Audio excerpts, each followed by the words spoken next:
പ്രിയപ്പെട്ട സുഹൃത്തുക്കളെ, nature life T വിയിലേക്ക് ഹാർദമായ സ്വാഗതം. ഏതാനും ദിവസങ്ങൾക്ക് മുമ്പ് യൂട്യൂബിലൊരു വീഡിയോ കണ്ടു. മുട്ടയും ക്യാൻസറും പിന്നെ കുറേ മുട്ടത്തട്ടിപ്പുകളും പൊളിച്ചടുക്കുന്നു. Kitchen to clinic series. അത് കോട്ടയം ജില്ലയിലെ നമ്മുടെ ഓങ്കോളജിസ്റ്റ് ഉണ്ടല്ലോ, അദ്ദേഹത്തിൻ്റെ ചാനലിലാണ്. അപ്പോൾ കിച്ചൺ ടു ക്ലിനിക് സീരീസ് എന്ന് പറയുമ്പോൾ അങ്ങനെ തന്നെയാണല്ലോ ഡോക്ടർമാരുടെ ഒരു ആഗ്രഹം. അങ്ങനെയാണ് കാര്യങ്ങൾ നടക്കുക, അടുക്കളയിൽ നിന്ന് ആശുപത്രിയിലേക്ക്. അപ്പോൾ അടുക്കളയിലൂടെ മോശം ഭക്ഷണം ഉണ്ടാക്കിയാൽ രോഗി ക്ലിനിക്കിലേക്ക് എത്തും. അതാണ് കക്ഷി വിളംബരം ചെയ്യുന്നത്. കിച്ചൺ ടു ക്ലിനിക് സീരീസിൽ മുട്ടയുടെ മഹാത്മ്യം വർണ്ണിക്കുകയാണ്.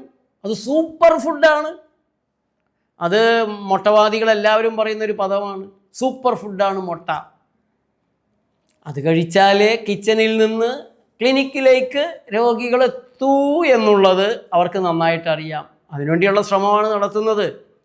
ജോൺസൺ ആൻഡ് ജോൺസൺ ക്യാൻസർ കുട്ടികൾക്ക് മുഴുവനും, കുട്ടികൾക്കല്ല, ലോകമൊട്ടാകെയുള്ള മനുഷ്യർക്ക് മുഴുവനും രോഗമുണ്ടാക്കാനിടയാക്കുന്ന ബേബി ഉൽപ്പന്നങ്ങൾ നൽകിക്കൊണ്ട് മനുഷ്യരെ രോഗികളാക്കി, ക്യാൻസർ രോഗികളാക്കി അതിൻ്റെ എല്ലാം മരുന്നുകൾ വിറ്റുകൊണ്ടിരുന്നു.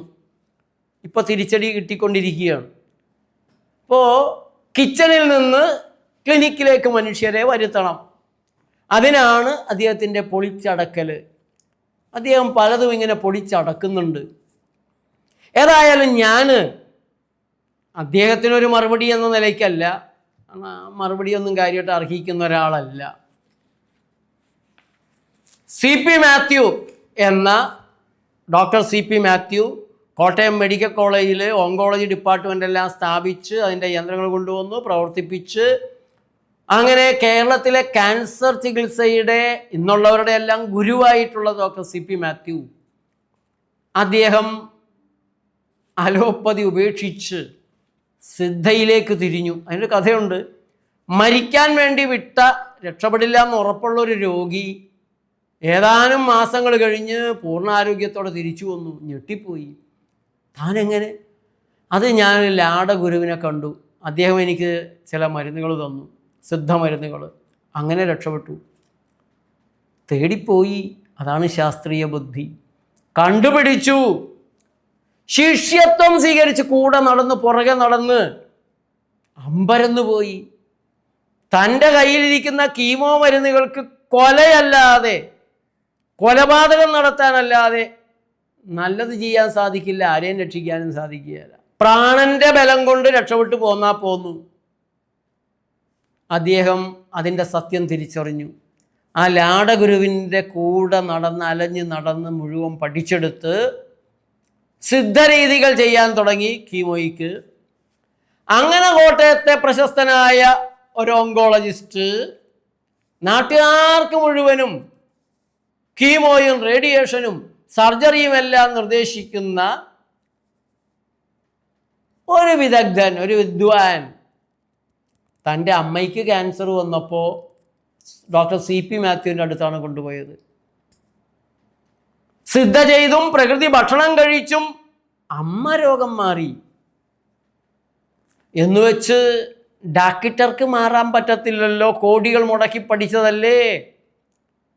യൂട്യൂബിൽ കള്ള കമ്പനികളുടെ പരസ്യം, ആ പരസ്യമിട്ട് അതിൻ്റെ കാശ് കൂടെ വാങ്ങുന്ന ക്യാൻസർ വിദഗ്ധനാണ്. ഞാൻ അങ്ങേരോട് പറഞ്ഞു, നാണമില്ലേ? കോടികളുടെ വരുമാനം ഉണ്ടല്ലോ ഒരു വർഷം. ഈ നക്കാപ്പിച്ച കാശ് എന്തിന്? വേണ്ടാന്ന് വെച്ചുകൂടെ? ജനങ്ങൾക്ക് എന്തിനാണ് അനാരോഗ്യ ഭക്ഷണ സാധനങ്ങളുടെ പരസ്യം നമ്മുടെ ചാനലിലൂടെ കാണാൻ ഇട കൊടുക്കുന്നത്? അതുകൊണ്ട് അതൊക്കെ വേണ്ടാന്ന് വയ്ക്കാൻ ഞാൻ പറഞ്ഞതാണ്. ചെയ്യൂല. ഏതായാലും സ്വന്തം അമ്മയ്ക്ക് ക്യാൻസർ വരുമ്പോൾ സിദ്ധയും പ്രകൃതി ചികിത്സയും നാട്ടുകാർക്ക് വിഷമരുന്നുകളും നൽകുന്ന ഈ വിദ്വാൻ ഇതെല്ലാം കഴിഞ്ഞ് ഡോക്ടർ CP മാത്യുവിനോട് എന്തോ കാര്യത്തിന് തർക്കിക്കാൻ ചെയ്യുന്നു. എടാ വിഡ്ഢി, നിന്റെ അമ്മയ്ക്ക് ക്യാൻസർ വന്നപ്പോ ഞാനല്ലേടാ സിദ്ധ ചെയ്ത് മാറ്റിയത്, അതെങ്കിലും നീ ഓർക്കണ്ടേ എന്ന് പറഞ്ഞ സംഭവവും ഉണ്ടായിട്ടുണ്ട്. അതാരാണ് എന്നറിയാവോ എന്ന് ഞാൻ പല പ്രാവശ്യം ചോദിച്ചിട്ടും നമ്മുടെ ഈ വിദ്വാൻ മറുപടി പറയുന്നില്ല. വേറെ പലരും ചോദിച്ചപ്പോൾ ആ ചോദ്യമൊക്കെ തൻ്റെ ഇതിൽ നിന്ന് ഡിലീറ്റ് ചെയ്ത് കളയുന്നതല്ലാണ്ട് ഉത്തരം പറയണില്ല. എന്തോ മനസാക്ഷിക്കുത്ത് ഉണ്ടായിട്ടാണെന്ന് തോന്നുന്നത്. അതായത് ഞാൻ അതിലേക്ക് കൂടുതൽ കടക്കുന്നില്ല. മുട്ടയും ക്യാൻസറും, ഇദ്ദേഹം പറയുന്നത് മുട്ട ക്യാൻസർ ഉണ്ടാക്കില്ല, മുട്ട സൂപ്പർ ഫുഡാണ്, മുട്ട ഹൃദ്രോഗം ഉണ്ടാക്കില്ല. പക്ഷെ ഞാൻ നോക്കിയപ്പോൾ ഇതാരാണ് ഇങ്ങനെയൊക്കെ ഉണ്ടെന്ന് പറഞ്ഞത്? മുട്ട ക്യാൻസർ ഉണ്ടാക്കുമെന്ന് പറഞ്ഞത് ആരാണ്? വല്ല പ്രകൃതിക്കാരനും അവിവേകം പറഞ്ഞു പോയതാണോ എന്നൊക്കെ നോക്കിയപ്പോൾ മുട്ട ഹൃദ്രോഗം ഉണ്ടാക്കുമെന്നും സൂപ്പർ ഫുഡൊന്നും അല്ല എന്നും, വളരെ കുറഞ്ഞ അളവിൽ വേണമെങ്കിൽ കഴിക്കാം, കൂടിക്കഴിഞ്ഞാൽ തകരാറാണെന്നും പറയുന്നത് ശാസ്ത്രീയ ഗവേഷകരാണ്, പല ശാസ്ത്ര സംഘടനകളുമാണ്. അമേരിക്കയിലെ ഗവൺമെന്റൽ ഓർഗനൈസേഷൻ FDA CDC തുടങ്ങിയിട്ടുള്ള അല്ലെങ്കിൽ യൂണിവേഴ്സിറ്റികളൊക്കെയാണ് മുട്ടയുടെ അപകടം ചൂണ്ടിക്കാണിക്കുന്നത്, അധികം കഴിക്കല്ലേ എന്ന് പറഞ്ഞ് കഴുത്തിന് കയറി പിടിക്കുന്നത്. അപ്പം ഈ പൊളിച്ചടക്കിയത് ആരെയാണ്? ഈ വിദ്വാൻ ഒരു കച്ചവട ഡോക്ടർ മാത്രമാണ്, ഒരു ബിസിനസ്സുകാരൻ ഡോക്ടർ. പൊളിച്ചടക്കിയത് ഏറ്റവും പുതിയ ശാസ്ത്രീയ പഠനങ്ങളെയാണ്, സത്യസന്ധമായി നടന്ന പഠനങ്ങളെയാണ്. അതിനെയൊക്കെ പൊളിച്ചടക്കണമല്ലോ, എന്നാലല്ലേ കിച്ചൺ ടു ക്ലിനിക്കിലേക്ക് എത്തിക്കാൻ പറ്റുള്ളൂ. കിച്ചൺ നേരെ ആയാൽ പിന്നെ ക്ലിനിക്കിലേക്ക് പോകാൻ ആളെ കിട്ടില്ല, പട്ടിണി കിടക്കേണ്ടി വരും. അതുകൊണ്ട് കിച്ചൺ ടു ക്ലിനിക്ക് തന്നെ ആവണം. ഏതായാലും നമുക്ക് മുട്ട ക്യാൻസർ ഉണ്ടാക്കുമോ എന്നുള്ള കാര്യത്തെ ഒന്ന് പരിശോധിച്ച് നോക്കാം. മുട്ട സൂപ്പർ ഫുഡാണ്, ഉയർന്ന പ്രോട്ടീനുണ്ട്, അനവധി പോഷകങ്ങളുണ്ട്.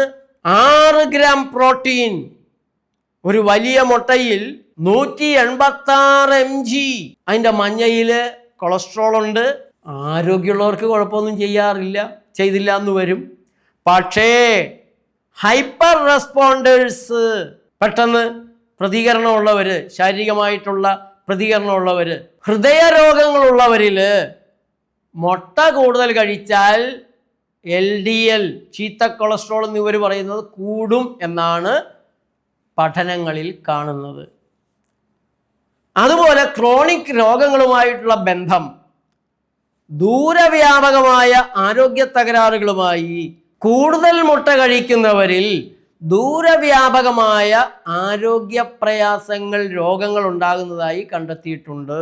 അതിൽ ഹൃദയരോഗങ്ങൾ, ആഴ്ചയിൽ 3 തുടങ്ങി 4 മുട്ടകൾ കഴിക്കുന്നവരിൽ ഹൃദ്രോഗ സാധ്യത കൂടും, മരണകാരണവുമാകാമെന്നുള്ള പഠനമാണ് അമേരിക്കൻ മെഡിക്കൽ അസോസിയേഷന്റെ ജേണലിൽ വന്നിട്ടുള്ളത്. അതേപോലെ പ്രമേഹമുള്ളവരിൽ മുട്ട ഹൃദ്രോഗ സാധ്യതയെ വീണ്ടും കൂട്ടുന്നുണ്ട്. ആഴ്ചയിൽ 1 മുട്ടയിൽ കൂടുതൽ കഴിക്കുന്നവരിൽ ടൈപ്പ് 2 പ്രമേഹ സാധ്യത കൂടുന്നു. ക്യാൻസർ, ചില മെറ്റാ അനലൈസ്ഡ് അതിൽ കണ്ടുപിടിച്ചിട്ടുള്ളത് മുട്ടയും പ്രോസ്റ്റേറ്റ് ക്യാൻസറും തമ്മിൽ ബന്ധമുണ്ട് എന്നാണ്. അതുകൂടാതെ കൊളാറക്ടൽ ക്യാൻസറുമായും ബ്ലാഡർ ക്യാൻസറുമായും ബന്ധമുണ്ടെന്നാണ്. ഈ പഠനങ്ങളെല്ലാം കൂടുതൽ പഠനങ്ങൾ ആവശ്യമാണ് എന്ന് സൂചിപ്പിച്ചിട്ടുണ്ട് എന്നുള്ളതും ഞാൻ ശാസ്ത്രീയമായ പഠനം പറയുന്നതാണ്. അതുകൊണ്ട് അതും കൂട്ടി വായിച്ചോളൂ. ഭക്ഷ്യസുരക്ഷയും ബാക്ടീരിയയും, ഇതും ഞാൻ ശാസ്ത്രീയ പഠനങ്ങൾ പറയുന്നതാണ്, പ്രകൃതി ചികിത്സയുടെ നിഗമനം പറയുന്നതല്ല. ഭക്ഷ്യവിഷബാധയിലെ സാൽമൊണല്ല വിഷബാധ പ്രധാനമായും വ്യാപകമായിട്ടും ഉണ്ടാകുന്നത് മുട്ടയിൽ നിന്നാണ്. സാൽമൊണല്ലയുടെ വാഹനമാണ് മുട്ട, പ്രത്യേകിച്ച് മുട്ടത്തോട്, പിന്നെ ഉള്ളിലും. വേവിക്കാതെ കഴിക്കുന്ന മുട്ടയിൽ അപകട സാധ്യത വളരെ കൂടുതലാണ്. റണ്ണി എഗ്സ് ഉണ്ട്, റണ്ണി എഗ്സ് എന്ന് പറഞ്ഞാൽ നമ്മൾ ബുൾസൈ ഉണ്ടാക്കുമ്പോൾ മഞ്ഞക്കുരു ഉറയ്ക്കുകയല്ല, മഞ്ഞ ഒഴുകുന്ന രീതിയിലായിരിക്കും. ആ രീതിയിൽ വേവിച്ചെടുക്കുന്നതിനെയാണ് റണ്ണി എഗ്സ് എന്ന് പറയുന്നത്. Hollandaise, cookie dough or soft boil eggs. ഈ മഞ്ഞക്കുരു ശരിക്കും ഉറക്കാത്ത രീതിയിലുള്ള പാചകങ്ങളിലെല്ലാം സാൽമണല്ല വിഷബാധ വളരെ കൂടുതലാണ്. കൂടുതൽ അപകട സാധ്യതയുള്ളത് ഗർഭിണികൾക്കും പ്രായം ചെന്നവരിലും കുട്ടികൾക്കുമാണ്. ചിലർക്ക് മുട്ടയുടെ ഉള്ളിലുള്ള മഞ്ഞക്കുരുവിൻ്റെ ചില പ്രോട്ടീനുകൾ ദഹിപ്പിക്കാൻ കഴിയില്ല. അതും അവർക്ക് ദഹനപ്രയാസങ്ങൾ, വയറിൻ്റെ പ്രയാസങ്ങൾ ഉണ്ടാക്കാറുണ്ട്. പാരിസ്ഥിതികവും ധാർമ്മികവുമായ ചില പ്രശ്നങ്ങളുണ്ട്. മുട്ട ഉൽപാദനത്തിൻ്റെതായ പ്രശ്നങ്ങൾ. ഇൻഡസ്ട്രിയൽ ഹാച്ചറികളിൽ ബാറ്ററി കേജസ് എന്നാ പറയുക. ബാറ്ററിയുടെ പെട്ടി കണ്ടിട്ടില്ലേ? അതുപോലുള്ള കുടുസ് സാധനത്തിൽ എത്ര കുറഞ്ഞ സ്ഥലത്തിൽ കോഴികളെ നിർത്താൻ സാധിക്കും. അപ്പോൾ അത്രയും കൂടുതൽ കോഴികളെ നിർത്താം. വലിയ ഒരു ദുരിതമാണ് ആ കോഴികൾക്ക്. അതിപ്പോൾ അതിനേതായാലും കൊന്നു തിന്നാൻ പോകുന്നവർക്ക് ഇതൊന്നും ഒരു വിഷയമായിരിക്കില്ല. കോഴി ദുരിതം സഹിച്ചു, അതിനേക്കാളും വലിയ ദുരിതത്തിലാണല്ലോ അതിനെ കൊണ്ട് ഇടുന്നത്. കോഴിത്തീറ്റയ്ക്ക് വേണ്ടി കാടുകൾ വെട്ടിത്തെളിച്ചുള്ള വലിയ പാരിസ്ഥിതിക പ്രശ്നങ്ങൾ ഉണ്ടാകുന്നുണ്ട്. അതേപോലെ തന്നെ ഈ കോഴിക്കൂടുകൾ കഴുകാനും നിങ്ങൾക്കൊക്കെ കുടിക്കാൻ കൊടുക്കാനുള്ള വെള്ളത്തിൻ്റെ ഉപയോഗം, മനുഷ്യർക്ക് കുടിക്കാൻ വെള്ളമില്ലാത്ത പ്രദേശങ്ങളിൽ, രാജ്യങ്ങളിൽ പോലും ഈ ഹാച്ചറികളിലേക്ക് വെള്ളം കൊണ്ടുപോകുന്ന ക്രൂരതകൾ. ഇനി ഒരു മുട്ടയിൽ എന്തൊക്കെയാണ് ഉള്ളത്? ഒരു വലിയ മുട്ടയിൽ 186 മില്ലിഗ്രാം തുടങ്ങി 200 മില്ലിഗ്രാം കൊളസ്ട്രോൾ ഉണ്ട്. കൊഴുപ്പ് 5 ഗ്രാം. അതിൽ സാച്ചുറേറ്റഡ് ഫാറ്റ് 1.5 ഗ്രാം. അപകടകാരിയായ LDL ഉണ്ടാക്കുന്ന കൊഴുപ്പ്. Protein 6 gram.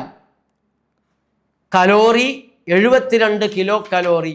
ഇന്ത്യയിലെ food safety and standards authority FSSAI അവരും WHO ലോകാരോഗ്യ സംഘടനയും മുട്ട അതിരറ്റ പോഷകങ്ങളുടെ കലവറയാണെന്നും പ്രോട്ടീനുകളുടെ കേന്ദ്രമാണെന്നും പ്രഖ്യാപിക്കുന്നുണ്ട്. പക്ഷേ അതിനവരൊരു കരാറ് വയ്ക്കുന്നുണ്ട്. അത് നേരെ ചൊവ്വെ നല്ല സാഹചര്യങ്ങളിൽ ഉണ്ടാക്കിയതും നല്ല സാഹചര്യങ്ങളിൽ വിതരണം ചെയ്യപ്പെട്ടിട്ടുള്ളതുമാണെങ്കിൽ അത് ശ്രദ്ധിക്കണം. അതുണ്ടാക്കിയതും വിതരണം ചെയ്തതും നമ്മുടെ അടുത്തേക്ക് എത്തുന്നതും ശരിയായ രീതിയിലാണെങ്കിൽ നല്ലതാണ് എന്നാണ് പറയുന്നത്. നാളെ ഇതിൻ്റെ ബാക്കി നമുക്ക് നേച്ചർ ലൈഫ് TV കാണാൻ കഴിയുന്നതാണ്.